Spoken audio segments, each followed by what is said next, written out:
My dear students, welcome back to our channel. In this video, I will be explaining the B.Ed second semester subject Community Engagement and Service, Nai-Talim, as prescribed by Osmania University and other universities of Telangana. We will go through the important questions and answers one by one. Let's begin with a quick revision. Unit 2 first important short question is: what is Tagore's idea of rural reconstruction? Tagore's idea of rural reconstruction. Rabindranath Tagore believed that real education should go beyond classrooms and connect with the life of villages. He started the Sriniketan experiment near Santiniketan to bring rural reconstruction through education, self-reliance, and community development. According to Tagore, villages in India suffered from poverty, illiteracy, and backwardness. He felt that schools should not only teach reading and writing but also help villagers improve their daily lives. His idea of rural reconstruction included basic education, teaching literacy along with farming, handicrafts, and village industries. Health and hygiene, creating awareness about cleanliness and health care. Self-reliance, training villagers to use local resources for their progress. Cooperative spirit, encouraging people to work together for common good.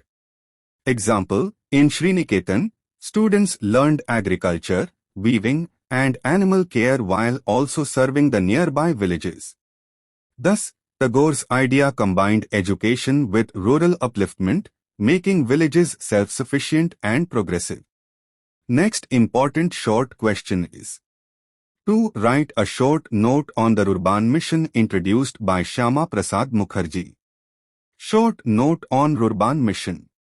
The Shyama Prasad Mukherjee Rurban mission, SPMRM, was launched by the Government of India in 2016. Its main aim is to develop villages by giving them urban facilities while keeping their rural character. The idea is to create Rurban clusters, a group of villages that grow together like small towns.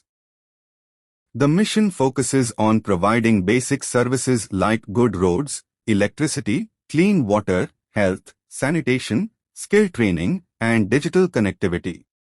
At the same time, it promotes local livelihoods like farming, handicrafts, and small industries. Example, if a cluster of villages near Hyderabad is selected, they can get better schools, hospitals, and internet while villagers still continue farming or weaving as their main work. Thus, the Rurban mission helps reduce the gap between villages and cities, improves the quality of rural life, and supports the dream of smart villages where tradition and modern facilities go hand in hand. Next important short question is: 3. What do you understand by Paulo Freire's concept of critical pedagogy? Paulo Freire's concept of critical pedagogy. Paulo Freire, a famous Brazilian educator, introduced the idea of critical pedagogy. He believed that education should not be about teachers depositing facts into students' minds like a bank. Instead, learning should be a dialogue where students question, discuss, and connect knowledge with their real-life problems. Critical pedagogy encourages students to think deeply, challenge injustice, and take action to improve society. Freire said education must help people become aware of social issues like poverty, inequality, or discrimination, and empower them to bring change. Example, instead of just memorizing about farmers' struggles, students can discuss why farmers face debts, visit villages, and think of solutions like fair prices or cooperative farming. Thus, critical pedagogy transforms classrooms into spaces of freedom and awareness, making education not just about passing exams but about creating responsible citizens who can question and improve the world. Next important short question is: 4. Define Gramsci's idea of organic intellectuals.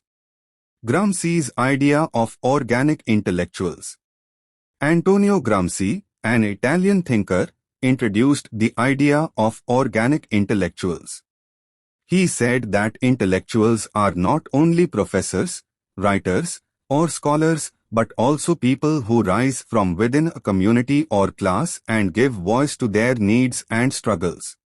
Organic intellectuals are different from traditional intellectuals, who usually stay separate from common people.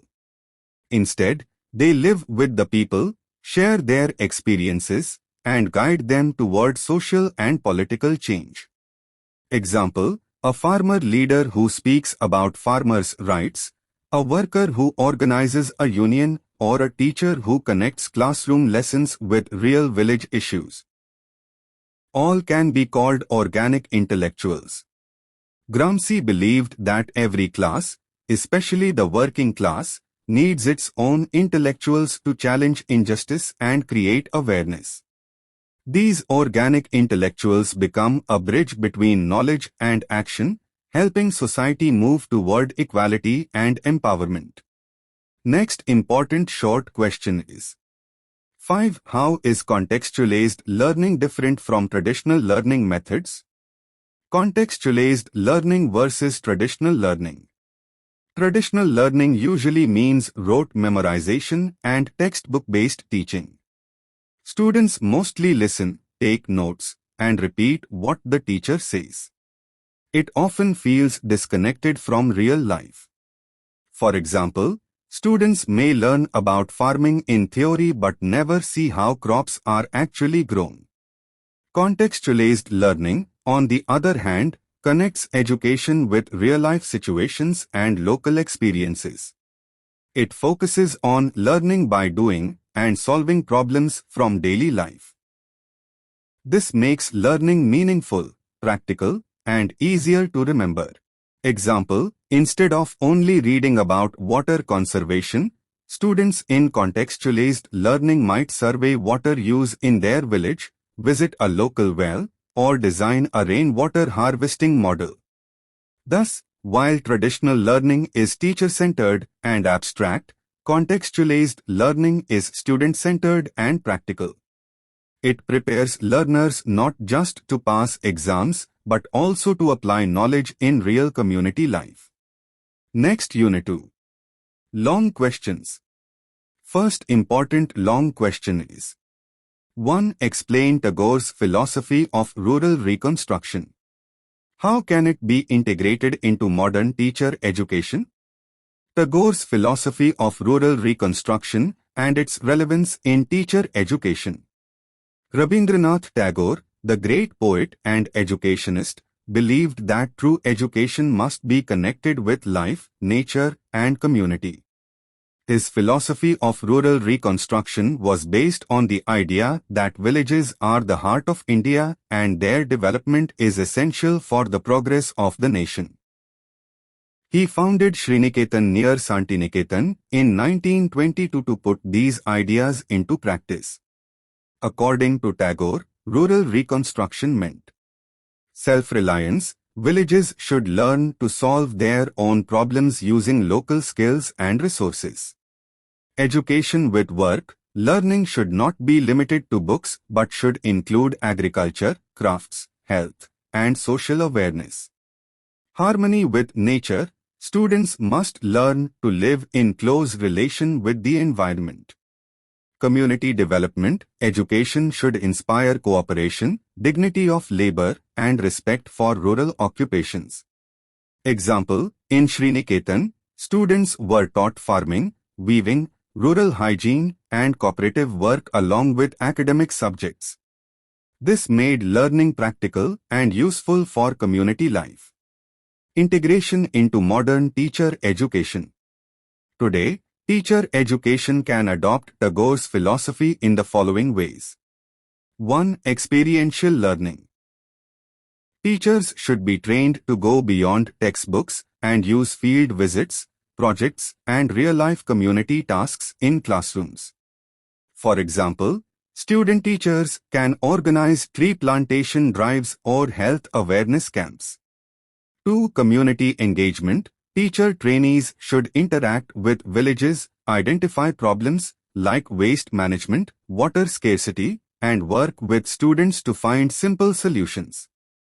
3. Skill-based learning. Along with theory, teacher education must encourage practical skills such as gardening, handicrafts, and local art, which can later be passed on to school children. 4. Value of cooperation and service. Teacher education programs should include service learning activities, such as teaching village children or helping in local development work, to build empathy and social responsibility. Conclusion. Tagore's philosophy of rural reconstruction is still relevant because it promotes education for life, not just for exams. By integrating his ideas into teacher education, modern schools can produce teachers who not only teach lessons but also inspire students to connect learning with society, culture, and sustainable living. Next important long question is: to discuss the contributions of Shyama Prasad Mukherjee to rural-urban integration through the Rurban mission. What is its relevance to community-based learning? Shyama Prasad Mukherjee's Rurban mission and its role in community-based learning.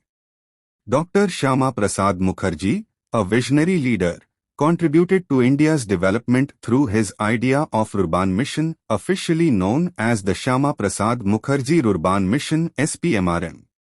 The mission was launched in 2016 with the aim of bringing the benefits of urban facilities to rural areas while keeping their rural character intact.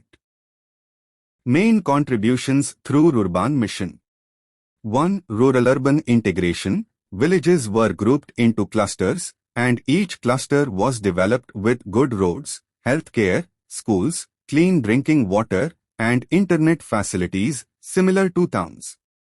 2. Economic growth. The mission promoted local skills and occupations like handicrafts, agro-processing, and small industries so that villagers could find jobs locally instead of migrating to cities.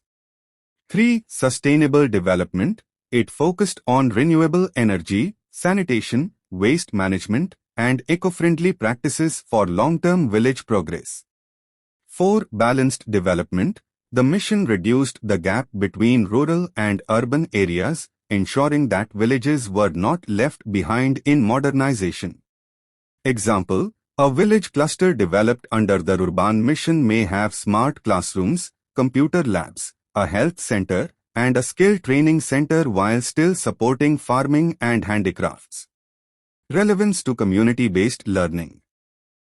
The Rurban mission is strongly connected to community-based learning, which is also the spirit of Nai-Talim and Constructivism. 1. Learning from local resources. Schools in Rurban clusters can use nearby farms, water projects, or small industries as live classrooms. Students learn not just theory but practical applications. 2. Skill development. Students can be trained in weaving, dairy farming, or digital literacy through local training centers. This makes education linked with livelihood. 3. Social responsibility. By observing and participating in community development projects, students learn teamwork, problem-solving, and responsibility towards their village. 4. Bridging rural-urban divide. Community-based learning helps children see that modern technology, like solar energy or internet, and traditional skills, like pottery, agriculture, can work together for progress. Conclusion. Dr. Shyama Prasad Mukherjee's Rurban mission is more than just an infrastructure project. It is a vision to make villages self-reliant, skilled, and connected. In education, it encourages learning by doing in the community, helping students grow into responsible citizens who respect both tradition and modernity. Next important long question is: 3. Describe Paulo Freire's critical pedagogy and praxis. How does it relate to empowering learners in a community context? Paulo Freire's critical pedagogy and praxis in community learning. Paulo Freire, a Brazilian educator, is best known for his book Pedagogy of the Oppressed. He believed that education should not be about memorizing facts but about thinking, questioning, and transforming society. This idea is called critical pedagogy. What is critical pedagogy? Critical pedagogy means education that challenges inequality and injustice. Instead of treating students as empty vessels to be filled with knowledge, Freire said they should be treated as active participants. Students and teachers should learn from each other, share experiences, and question the world around them. Example, instead of only teaching about poverty in a textbook, a teacher may take students into the community, study real problems like unemployment or lack of clean water, and encourage them to find solutions. What is praxis? Praxis is another key concept by Freire. It means the cycle of reflection plus action. Learners should not only think about problems but also act to change them. Education, therefore, becomes a tool for both learning and social transformation. Example, students learning about waste management may reflect on the garbage problem in their village, then take action by starting a recycling project. Relation to empowering learners in a community. Freire's ideas directly connect with community-based learning and Nai-Talim. 1. Voice and participation. Students are encouraged to speak, share their experiences, and feel confident that their ideas matter. This gives them a sense of power. 2. Problem-solving skills. By engaging with real community issues like farming challenges, health awareness, or gender equality, students learn critical thinking and teamwork. 3. Social transformation. Education becomes more than passing exams, it becomes a way to improve society. Students become aware citizens who can demand justice and bring change. 4. Holistic development. Critical pedagogy connects knowledge with emotions, values, and action. Learners grow intellectually, socially, and morally. Conclusion. Paulo Freire's critical pedagogy and praxis show that education is not neutral, it can either maintain inequality or fight it. By linking learning with real community life, students feel empowered to question, reflect, and act, making education a true force for social change. Next important long question is 4. What is Gramsci's concept of the organic intellectual? How does this idea support socially relevant education? Gramsci's concept of organic intellectual and its role in education. Antonio Gramsci, an Italian thinker, introduced the idea of organic intellectuals. He believed that intellectuals are not only professors or scholars but also ordinary people who guide and inspire their community. What is an organic intellectual? An organic intellectual is a person who rises from within the community and uses knowledge to solve real-life problems. Unlike traditional intellectuals, professors, priests, or writers who stay distant from common people, organic intellectuals live with the community and work for its progress. Example, a farmer who experiments with organic farming and teaches others, or a social worker who educates villagers about health and hygiene, is an organic intellectual. Why is this important for education? Gramsci's idea connects directly with socially relevant education. Instead of teaching only bookish facts, schools should prepare students to become problem solvers for society. Education should not isolate learners from their roots but should connect them with the struggles and hopes of their community. How organic intellectuals support education? 1. Contextual learning. Organic intellectuals bring local knowledge into the classroom. For example, a weaver can explain maths through patterns in cloth, making learning practical and meaningful. 2. Leadership for change.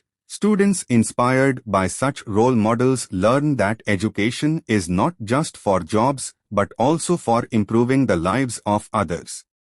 3. Bridging theory and practice. They show how classroom concepts like science, economics, or history apply in real community situations. 4. Social justice. By raising awareness about inequality, like caste discrimination, women's rights, or poverty. Organic intellectuals help students see education as a tool for justice. Example in Indian context. During the freedom movement, leaders like Mahatma Gandhi and B.R. Ambedkar acted as organic intellectuals. Gandhi promoted Nai-Talim, learning through work, while Ambedkar educated people about rights and dignity. Both linked education with real social needs. Conclusion. Gramsci's idea of organic intellectuals shows that education should produce thinkers and leaders from within the community, not just exam passers. By connecting knowledge with social life, schools can create empowered citizens who use learning to transform society. Next important long question is 5. Critically evaluate how constructivism and contextualized learning support the goals of Nai-Talim and community engagement. Constructivism, contextualized learning, Nai-Talim and community engagement. Constructivism says that learners build or construct their own knowledge through experience, reflection, and interaction. Contextualized learning means connecting education to the learner's daily life, culture, and environment. Both these ideas strongly support Mahatma Gandhi's Nai-Talim, which emphasized learning by doing and linking schools with communities. How constructivism supports Nai-Talim. 1. Learning through experience. Constructivism believes students learn better when they do things themselves. Nai-Talim also promoted craft-based learning like spinning, farming, or carpentry. For example, a child learning mathematics by measuring fields is both constructing knowledge and following Nai-Talim principles. 2. Active participation. Instead of rote learning, students ask questions, discuss, and solve real problems. This develops critical thinking, which is the goal of both constructivism and Nai-Talim. How contextualized learning helps. 1. Relating to real life. Contextualized learning ensures that subjects are not taught in isolation. For example, science can be taught by studying local water sources, or economics by analyzing the village market. This matches Gandhi's idea that education should be rooted in community life. 2. Respecting local culture and knowledge. Students learn from artisans, farmers, and community elders, making education meaningful and culturally relevant. Benefits for community engagement. Skill development. Students gain practical skills useful for their family and society. Social responsibility. They understand problems like sanitation, unemployment, or inequality and work on solutions. Collaboration. By working with parents, panchayats, and self-help groups, students feel education is not separate from society. Example. If a school organizes a project on organic farming, students learn science, soil, plants, maths, measuring seeds, profit calculation, and social studies, community health. At the same time, they help farmers adopt eco-friendly practices. This is constructivism plus contextual learning plus Nai-Talim in action. Conclusion. Constructivism and contextualized learning make education practical, meaningful, and socially connected. They ensure students not only pass exams but also become responsible citizens who can serve their communities, which was the ultimate goal of Nai-Talim and Gandhian philosophy.